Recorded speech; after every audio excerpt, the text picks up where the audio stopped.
Everyone, and thank you for joining us today for a Learning and Growing webinar on Course Makeover, Innovative Strategies for Re-energizing a Course. Our presenter today is Dr. Monica Radu of Southeast Missouri State University. My name is Sidra and I'll be your moderator today for Hawks Learning. We will have a live Q&A session after the presentation, so please enter any questions you have into the Q&A module as we go, and we'll be sure to answer them at the end. I'll now hand it over to our presenter.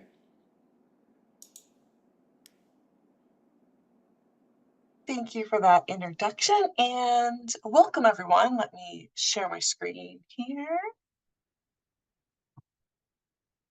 All right, let's see here.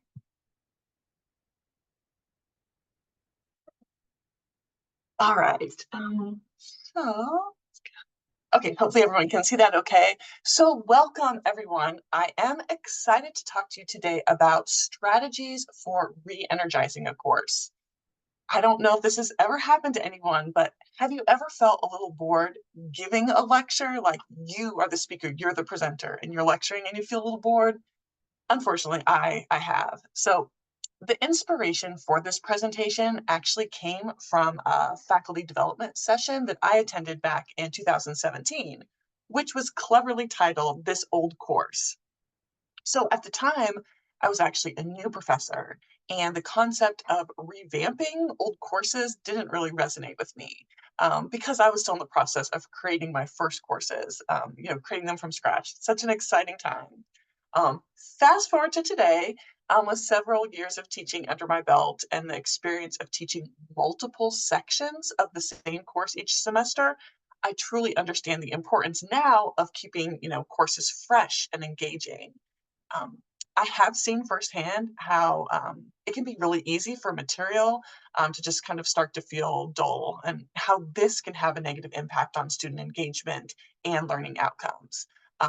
This is why I'm passionate about talking about this topic, sharing strategies to help you hopefully breathe some new life into your courses and enhance the learning experience for all of your students.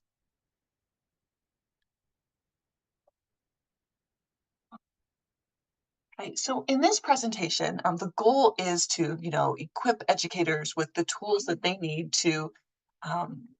the tools that they need to create engaging and effective courses. So this topic, like I mentioned, it maybe didn't resonate with me in 2017, but it's became especially important to me teaching introduction to sociology courses. I teach this course across various formats and sessions. I teach this course typically as like a 4-week or 6-week class in the summer. I teach as a 4-week class in the winter session, fall and spring semesters. I teach it online, face-to-face, blended, ITV, and hybrid. So lots of different formats.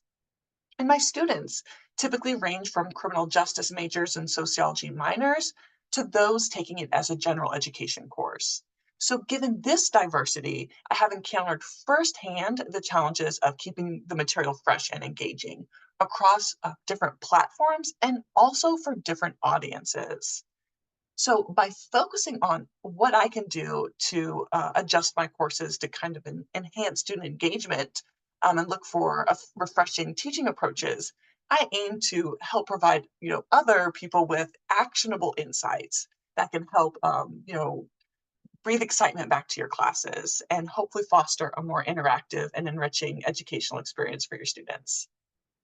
So I'm going to talk about some methods such as incorporating technology, using multimedia resources, and applying active learning techniques to try to capture students' interest and also cater to diverse learning styles.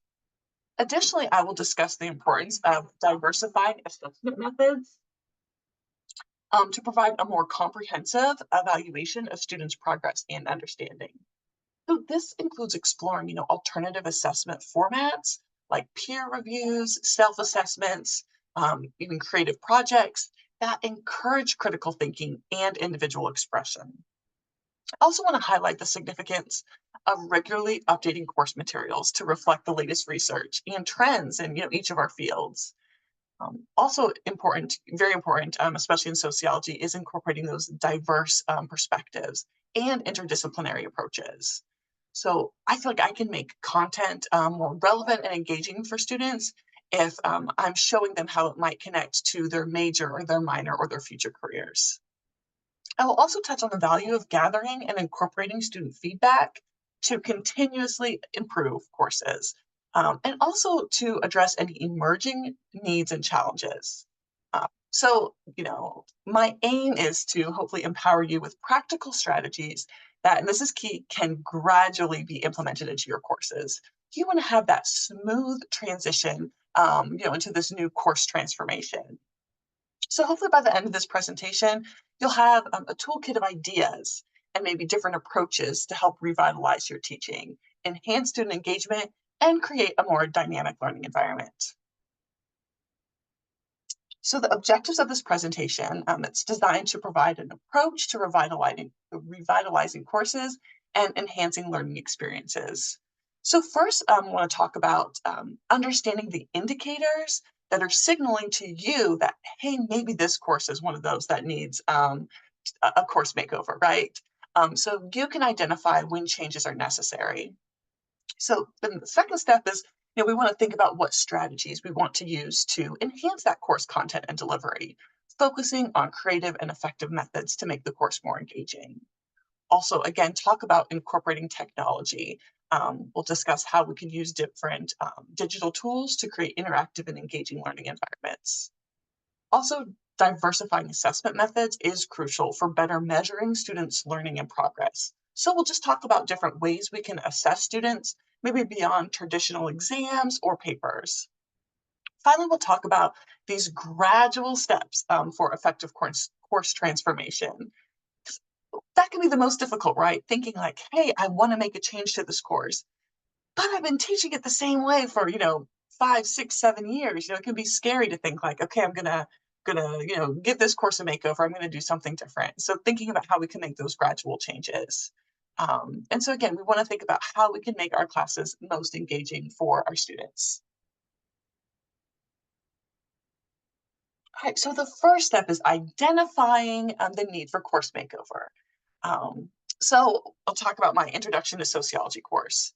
So for me, I started noticing these, indicators that signaled, okay, maybe this course, it's time for a makeover, right? So one key sign is declining student engagement. So maybe I had this discussion question I asked a few years ago and I got lots of great responses. We had an excellent discussion. It led into an activity. But as the years go on and I'm asking this same question or these same questions, I've noticed a drop in student participation and kind of interest over time. Also, in addition to, students not being engaged in the classroom, an indicator could be poor performance. Maybe they have, lower grades, maybe negative course evaluations. These are things that are going to highlight that, hey, maybe I need to take a look at this class. Another really important factor is outdated materials and methods. So when I think about sociology, it's constantly, evolving. It's important to keep up, and keep that course content relevant. And think about, are my teaching techniques effective? I've also observed looking at course outcomes. And as the course evolves, students evolve, we're looking at new materials. We want to think, do our course objectives, are they lining up with the course? Are they, something important that we want to assess? If they're not important, why do we have them, right? So think about, those learning objectives for students. Also, feedback from peers and students, that's a great indicator. Um, I don't know, I'm sure many of you have a method at your institution where your peers are observing you. So I always find that really helpful, looking at, their feedback, seeing what students are saying. And then finally, self-assessment, reflection, and evaluation play a very significant role. So through my own reflection, I've recognized the need, like, hey, this class needs to be refreshed. Am I as excited to teach this class today as I was 5 years ago? Am I excited to talk about this material, these studies, the data? So when I'm thinking about refreshing my course, I want to think, am I meeting the diverse needs of my students? Are they criminal justice majors? Are they sociology minors? Are they general education students? You know, are all these different types of students going to be, excited to learn this material? So more specific examples, in my introduction to sociology course, I have observed several examples of students not being engaged with outdated material. For example, let's say we're talking about theories and we want to think about how they relate to what's going on in the world. students are not going to be interested if it's not showing some sort of connection or relevance to their life. And this disconnection typically becomes really apparent during class discussions, where students are maybe starting to put in, minimal effort, minimal feedback, or they seem really maybe bored or distracted. An example of this is I didn't know for the longest time that young people are not using Facebook. So, I had this big activity where we talked about the social norms of Facebook and how do we know what's appropriate or not appropriate.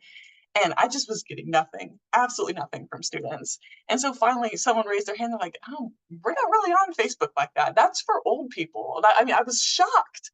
This is a few years ago, but just even something like that, talking about social media in class, if they're not using it, and I think they are, there's going to be a disconnect. So, it is really important to know, what are our students interested in? What are they doing? What type of social media are they using? Also, traditional lecture formats that maybe rely really heavily on textbook readings from older editions can contribute to disengagement. So I've noticed that students tend to be more likely to kind of zone out of lectures. Maybe they're trying to be engaged, they're trying to take notes, but it can be easy to, zone out, when they're not feeling engaged with the material. So, we want students to be able to have these, deep reflections about the material. We want them to think critically about the material, regardless, whatever our field is. Um, Also, think about group projects. Are they centered around outdated material, outdated case studies or examples? Maybe it was an amazing group project or activity a few years ago, but thinking about, is it relevant to our students today?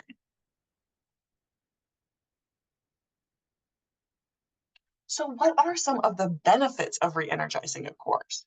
So, this can offer numerous benefits that can significantly enhance both teaching and learning experiences. So, again, you want to feel excited to teach your class. You don't want to look at your notes for the day and think, oh, here we go.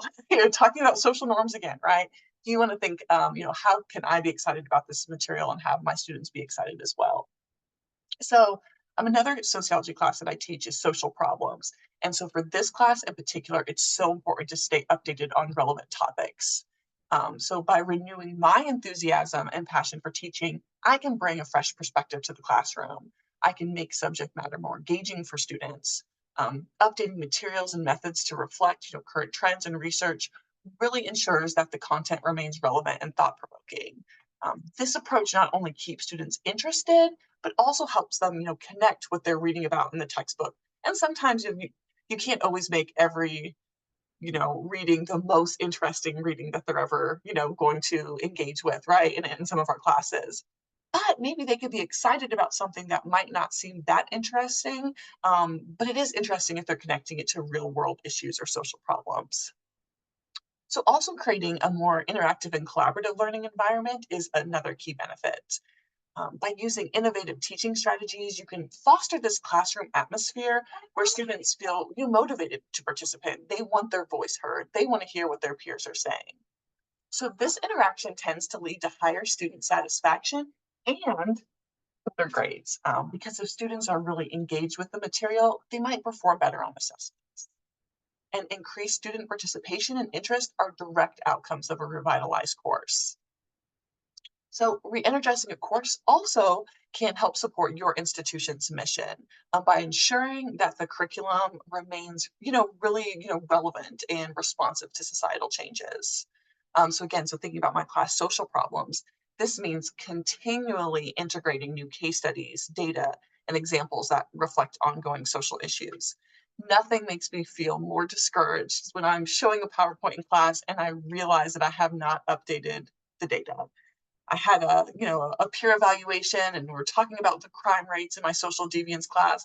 I pull up the figure and I was like, in this data, this figure is so important because it's showing us this information from 2014. That was my fault, obviously. If there was a reason to show data from 2014, it would have been different if I was like, this was a really important year because this. It wasn't. It was an oversight on my part. I should have had more, recent information where students might feel, more interested. Um, so again, so thinking about, what is going to capture students' attention and also, contribute to them, learning and retaining the information. All right, so what are some innovative strategies for course makeovers? I like to start with technology. So thinking about, the different multimedia elements like videos, podcasts, interactive activities to make your content come more alive. These students can also help cater to various learning styles, keeping students engaged, and also can help make complex concepts easier to understand. So active learning techniques can also really be a game changer for the culture of the classroom. Think about flipping your classroom where students review lecture materials at home and then engaging in hands-on activities in class. This approach, there's lots of research about, flipping classrooms, but this approach does tend to encourage deeper learning and allows you to use the classroom for different things beyond lecturing. You can use your time for discussions, problem solving, and collaborative projects. Also, diversifying assessment methods can really, keep students on their toes. So thinking about a mix maybe of traditional exams, maybe peer reviews, and creative projects to try to gauge their understanding of course material. um, Incorporating peer assessments and self-assessments can sometimes lighten your teaching or your grading load, but really helps foster critical thinking and self-reflection among students. I've moved to creative projects such as portfolios or presentations, allowing students to express their knowledge in unique ways. This next semester, I'm going to try out for the first time a webinar Wednesday. So just thinking about different ways to assess learning, and it can be tough if you've used something in the past over and over. you know, it can be tough to break out of that habit of using assessments like, hey, I know this assessment works. Great validity, everything. But, sometimes just, and we'll talk more about this later, about this gradual approach, just trying something new. Maybe don't redo all of your assessments, but just one, just add one in, fun, creative project. Maybe it's a low stakes assignment. Maybe you want to try it out. Maybe you tell students, hey, this is my first time trying out this assignment. I'd really love your feedback halfway through the semester and then at the end of the semester as well. Sometimes that honesty can be really, effective with students too, if they feel like they're helping craft an assessment. So incorporating these small, manageable changes over time can really help you not feel so overwhelmed, and allow you to see what works best for your course and for students. I'm not gonna lie, sometimes I've maybe tried to be too creative or too supportive and something didn't really work. One semester I had a kind of like choose your own adventure. At the end of the semester, you could take this final exam or write this final paper. It just didn't work. Just students wanted to do both because they thought maybe it would help their grade. It was too confusing, so tried it, reflected on it. It was something I could, talk about when I was getting evaluated about how I'm trying things. And if they're not working, I'm trying something new. So, that's always important.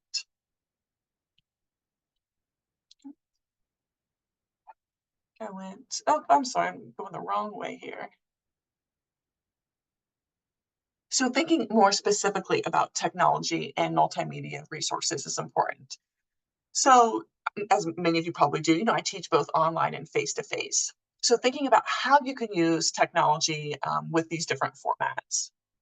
So in online classes, I try to incorporate, interactive elements, discussion forums, virtual breakout rooms, and trying to find ways for students to engage with the material and with each other in meaningful ways. So for instance, during a unit on social inequality, I might assign, a short documentary that students watch on a streaming platform, followed by an online discussion where they analyze and debate the issues presented. I've had students act as, moderators. I've acted as moderators for these discussions. There's lots of different ways you can, use discussions in a meaningful way. In face-to-face classes, I tend to use things like videos, podcasts, other interactive technology to try to bring concepts to life. So for example, while I'm teaching about social movements, I might show clips from historical protests and then more contemporary social movements. Using these visuals to spark discussions and connect different ideas and concepts to real world events. I've had a lot of students comment about talking about, social problems and sociological concepts is one thing, but actually seeing them in real life and seeing how they're applicable is another level. I also use technology like smart boards and polling apps to make lectures more interactive. Um, During a lecture on urbanization, I might use a polling app to get that instant feedback on students' opinions about, urban development issues. And then we can talk about these things as a class. So this is keeping students actively involved and trying to make the learning process more dynamic. So again, always thinking about why we're using these tools. I'm not just showing this TED Talk or this video just to show it, just to kill 15 minutes of class, right? You're telling students, hey, I picked this video because it shows X, Y, and Z. And then we're going to talk about it because, so I've really tried to move into explaining, my choices for using technology in the classroom. And there are so many different tools. I mean, I'm sure each one of these alone could be a presentation. So there's things like Nearpod, an interactive platform that allows instructors to create more engaging lessons with quizzes, polls, videos, collaborative boards. There's Kahoot. It's a game-based learning platform where instructors can create quizzes and interactive games. I think about how when I was in college, are playing games involved, like holding up whiteboards, right? Like with the correct answer and things like that. So, same concept, but, getting to use technology to try to enhance students' learnings. Flipgrid, of course, we have Zoom, Slack, Quizlet, there's many different resources that are out there. And, I've tried some, haven't always been successful, but also you can't just try something one semester and think, this is never going to work. Sometimes things do take practice into incorporating them the best way for your class. Beyond technology, also problem-based learning has proved to be a really effective method for engaging students and enhancing their understanding of complex topics. So, for example, in my online course on deviant social behavior, I implement problem-based learning by presenting students with real-world scenarios. And then I require them to apply sociological theories and concepts to analyze and propose different solutions. For example, I might give them a case study on a community dealing with gang violence.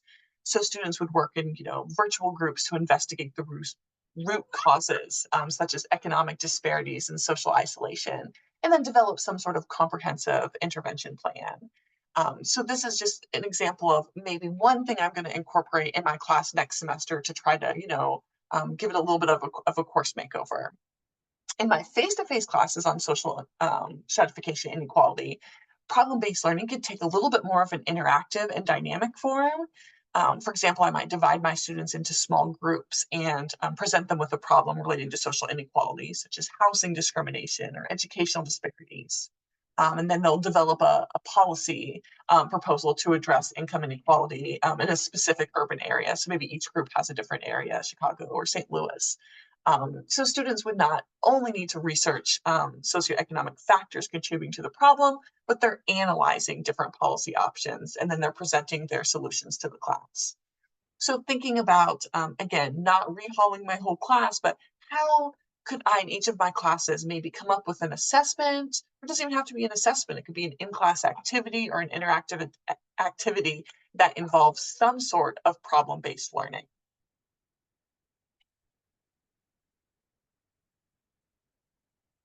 Collaborative learning is also really important. Um, so students, I don't know if this is just me, I'm guessing it's not, but students often express reluctance, right, towards group projects. Usually this is due to past experiences with uneven workload distribution, conflicting schedules, or just the fear that they're not going to work well with the group and that could somehow negatively impact their grade. So I've worked really hard to try to help move away from the stigma associated with group work. Talking with students about these different strategies to make collaborative learning effective and enjoyable. So in my online undergraduate class, like such as Introduction to Sociology, I have tried to use structured group activities, but really emphasizing clear communication and accountability. So maybe assigning specific roles to each group member, such as a researcher, a writer, a presenter, thinking about how the responsibilities can be evenly distributed. Also, have students using collaboration tools like sharing documents, video conferencing platforms to facilitate regular check-ins and discussions. So in my lower level courses, I am giving more feedback about, working together, how to work together. And then by the time, I'm working in my graduate classes, I'm still giving that support. But at that point, oftentimes they're more comfortable working in a group setting. But for both, undergraduate and graduate courses, I'm always checking in regularly with groups to address any issues and offer my feedback. And also, I just emphasize how important it is to have these group projects, because there's just going to be very few jobs out there that do not require, people to collaborate in some way.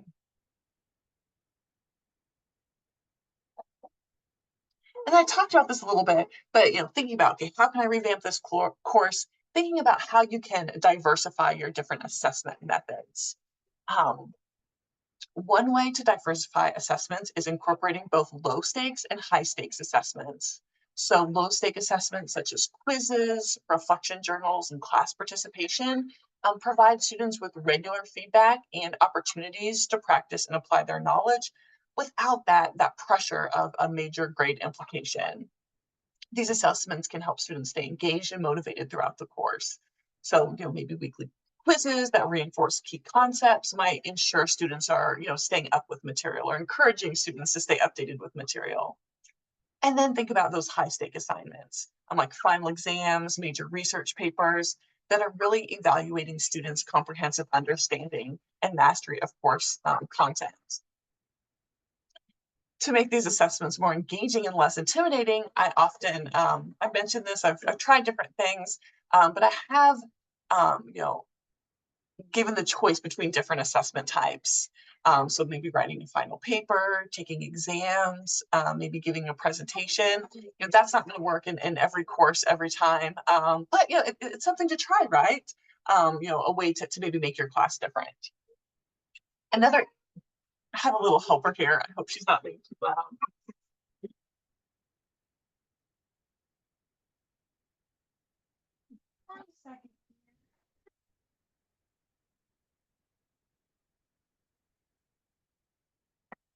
Maybe my next presentation will be about giving webinars with babies. Okay, so thinking about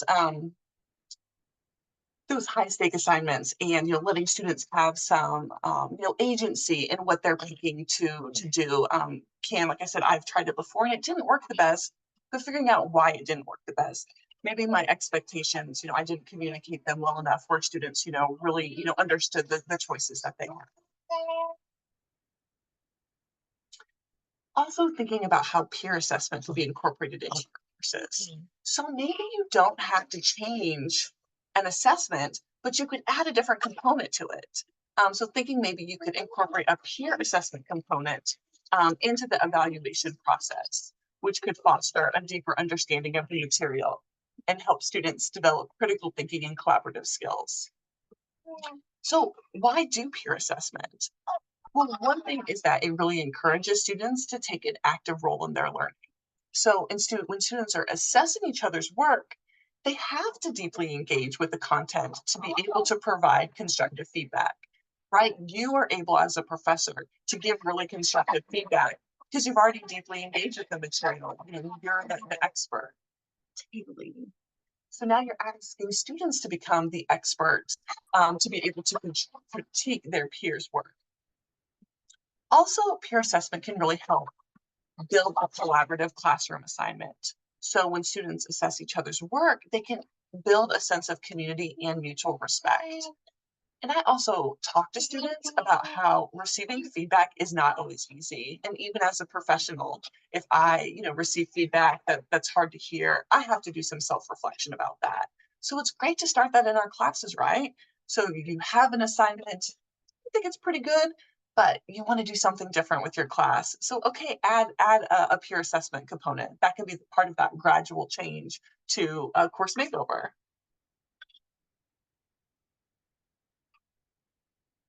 And then self-assessment and reflections are really important as well. So these practices really encourage students to take an active role in self-awareness and critical thinking and a deeper understanding of the material. So for classes like social problems, I found that incorporating self-assessments and reflections can really transform the learning experience because students are asked to evaluate their own process of understanding course content. Um, you can also just, maybe you don't want to do something like a journal. It can be a lot of work, right, to incorporate journals if you have really large classes. So you can also have self-assessment, flashcards and quizzes where students can then rate their confidence in understanding key concepts. So again, not revamping the whole course, but think, okay, maybe every week or at the end of every module, I want to start adding in, self-assessment and reflection tools for students.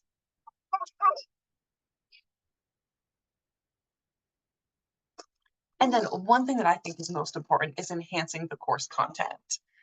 You know, I try to regularly update reading materials and resources. I know every institution is different. We can only update our textbooks every 3 years, I think. And, it might be a committee, right? Like you're not choosing your textbook. It's a committee that might be choosing your textbook. So sometimes we are constrained by the choices that we have as far as course content. But what else can you incorporate into class? I really have looked for short readings, like blogs, quick videos, to incorporate into my classes, to really, to really show why the course is relevant to what's going on today.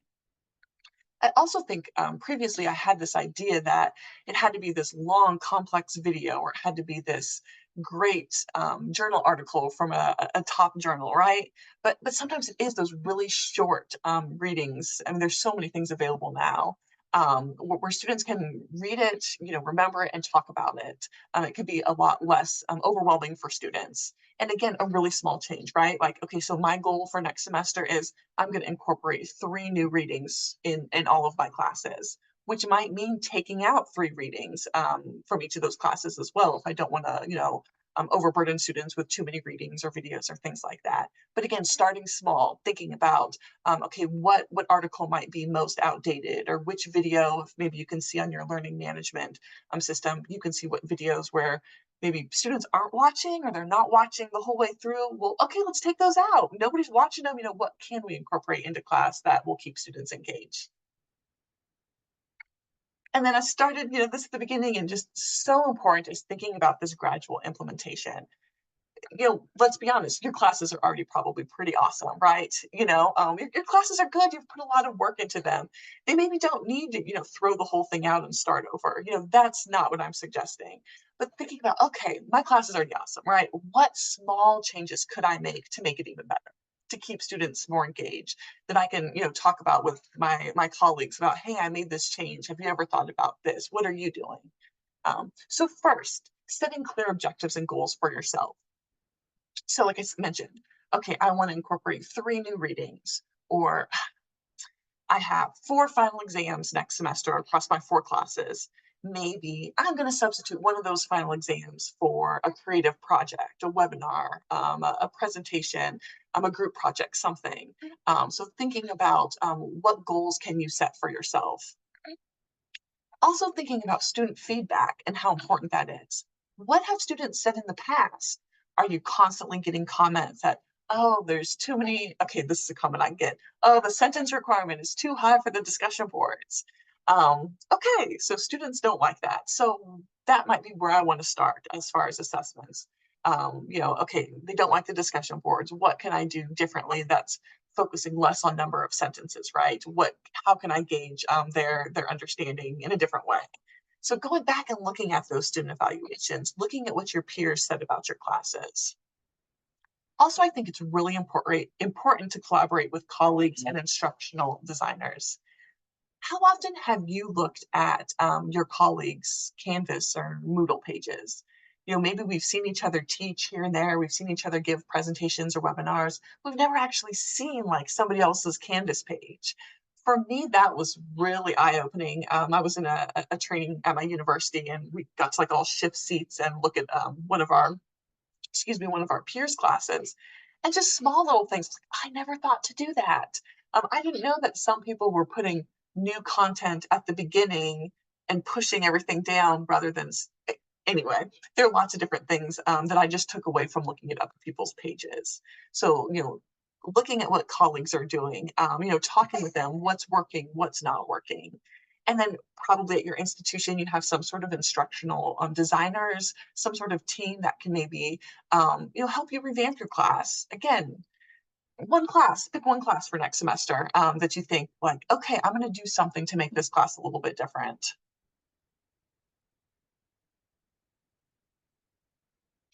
And then thinking about sorry, engaging students in the process, and then again those gradual implementation, phasing changes to try to minimize disruption. You don't want to take on too many changes at once where you're feeling really overwhelmed. I think nothing is more overwhelming or frustrating when you're feeling behind in all of your classes all semester long. Oh, I'm only 1 week ahead of students. You don't want to do that to yourself. You want to improve your classes, but you want to think about what is manageable. What can I do to enhance this course, but not make it the worst semester ever? Also piloting new strategies in maybe small sections. I have a class next semester of 10 students. So that is the class where we're going to do Webinar Wednesday. I figured that would be great to have a smaller group of students. I also actually know about half the students quite well because they've taken several courses with me throughout their time. So I felt like they would be really open to giving me feedback about what they liked or didn't like about Webinar Wednesday. And then, just thinking about how we continually can adjust and evaluate things. So let's say, Webinar Wednesday is not a hit, and I realize that week 3 of class. Okay, what can I do to make it better? Not being so stuck on, I want to do this, I'm going to make it work. It might not work, and that's okay. So, thinking about what kind of evaluation tools you're using for yourself, and what kind of adjustments can you make throughout the semester.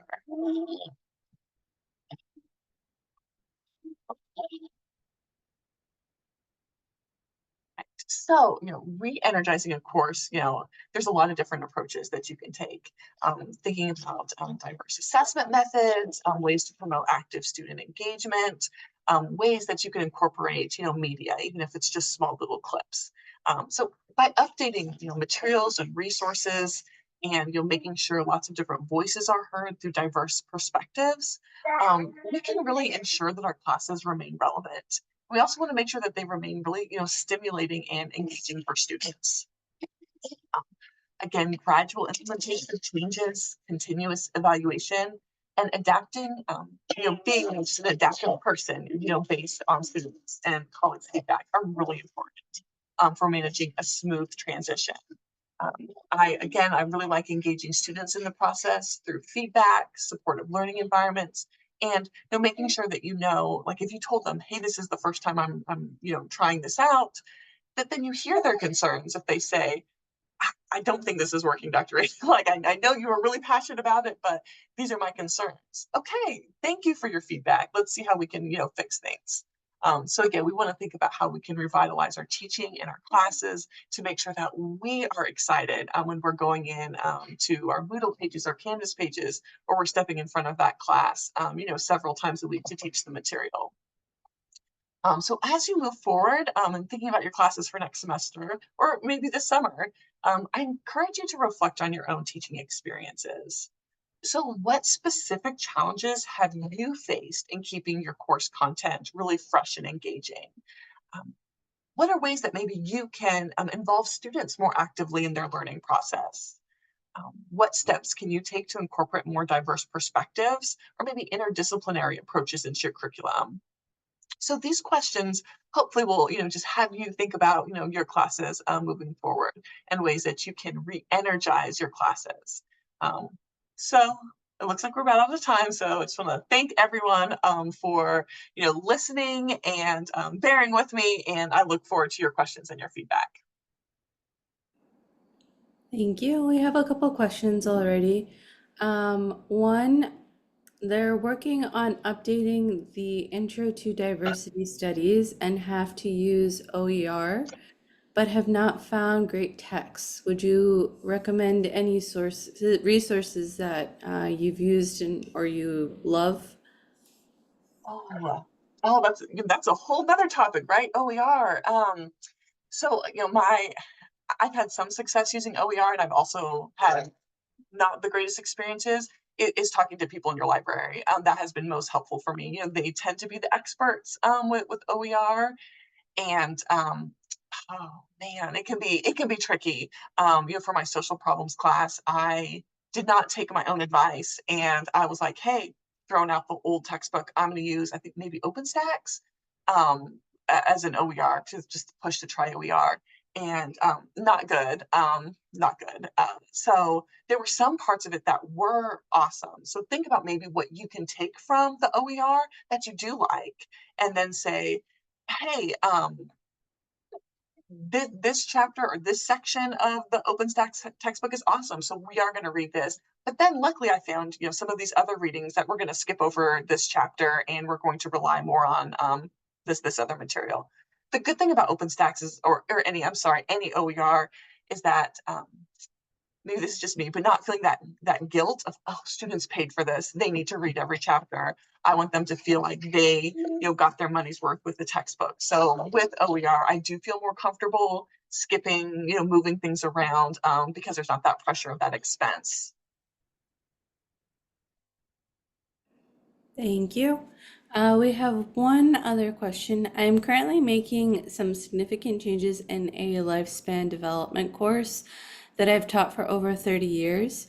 Students' needs and interests are very different from those just 5 years ago, so figuring out how to engage them is critical. Thank you for your suggestions. Do you use different techniques for upper classes versus lower classes? Yes, yes. So 30 years, yes. So just to comment on that, you know, I've heard so many discussions about kind of, oh, this new generation of students, this new generation of students. But I'm kind of on the other side of things. It's like, oh, this new generation of students, they're this new cohort. They have these new life experiences that, many of us couldn't imagine what it'd be like to have your high school education disrupted by COVID. So thinking about the strengths of this new generation of students, I think is really important. Um, so yeah, I think that that's so important, is thinking about our new groups of students and how we can engage them and keep them interested in material. And I got off a little bit. Do you mind repeating the second part of the question? Sure. Do you use different techniques for upper versus lower level courses? Yes, absolutely. So the difference, so I teach graduate classes. I also teach, the very intro to sociology classes. That's a lot of gen ed, freshman students. So I have found that the techniques have to be different. For example, I have in some of my upper level courses a portfolio where I always have optional submissions that they can get feedback throughout the semester, and then they turn in their final project at the end.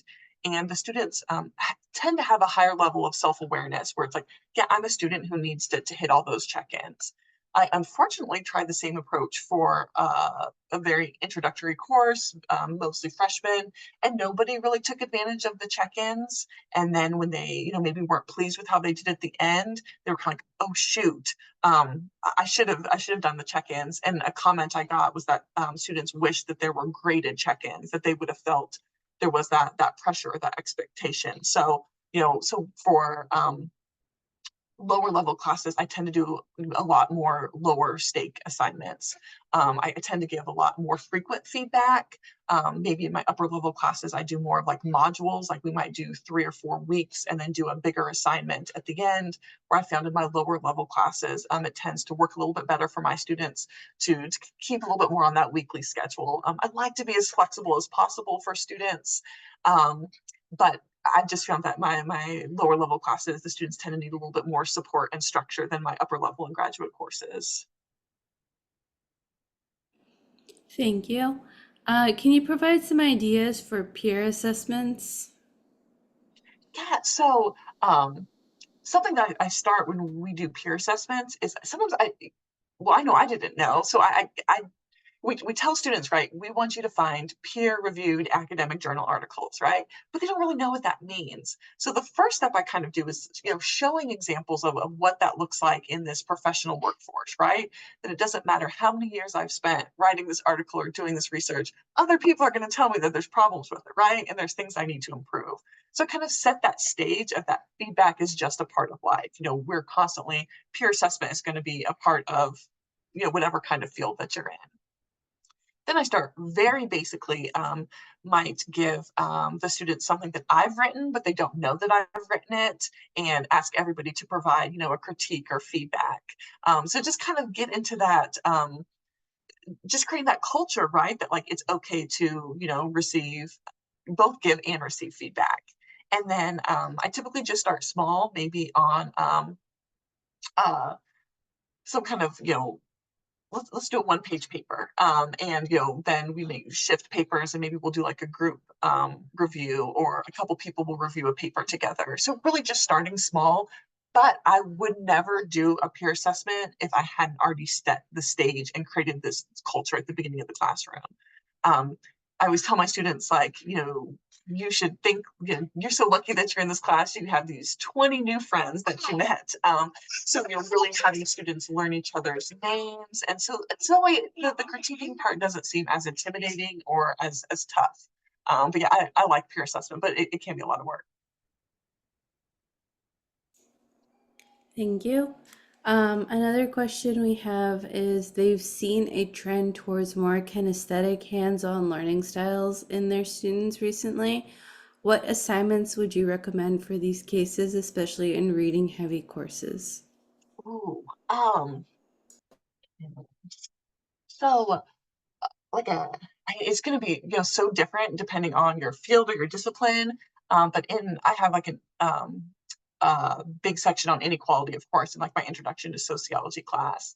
And so they like break up into to smaller groups to do this project about inequality. So it's very hands-on. There's lots of discussion. Um, Funny story about this though is I had told students, like a week in advance, we were going to do this fun activity. So we did the activity, and at the end, I'll never forget when a student raised his hand and he was like, "So when are we going to do that fun activity?" And I was like, "You've been doing it for the last 50 minutes. Wasn't this fun?" So I really think about the language that I use. Maybe it wasn't a fun activity, but I think that's just every discipline is going to be different about what could be a hands-on activity. Um, I look online a lot of times for ideas. There's some great suggestions in the chat here. I finally just figured out I needed to open the chat. Uh, Going to the library. Yeah, so yeah, for hands-on, just trying different things, seeing what other people are doing in your field, can be really helpful. Thank you. And then one last question we have. You mentioned a couple of times, but could you explain Webinar Wednesday a little bit more?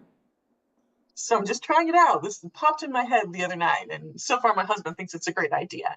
But I just think, we're talking about this new generation of students. How important is it to be able to successfully conduct, engage, with your colleagues, with your peers online, right? That I feel comfortable to, use the technology to give this presentation, that I can open my chat and, engage with people, that even though I can't see anybody else's face right now, I can, give this presentation and feel confident. So those were the skills I was thinking that students really maybe need to be taking away that they're not in my classes. So what I was going to do, kind of leading up to a big final webinar project, is every Wednesday have a different student have some kind of like 5-minute clip that they first introduce to the students fully online. That would be a day we meet via Zoom, but that they would introduce the topic, kind of set the stage for the objectives to take away from the short video. They would show the short video, then they would give more information about it, and then they would be in charge of kind of moderating a discussion among their peers. And so every Wednesday, different students doing this. And so that way at the end of the semester, then they would present their research, giving a webinar. So they would have, 40 minutes where they would, instead of submitting a final paper, that they would submit something essentially like this, a PowerPoint and a presentation.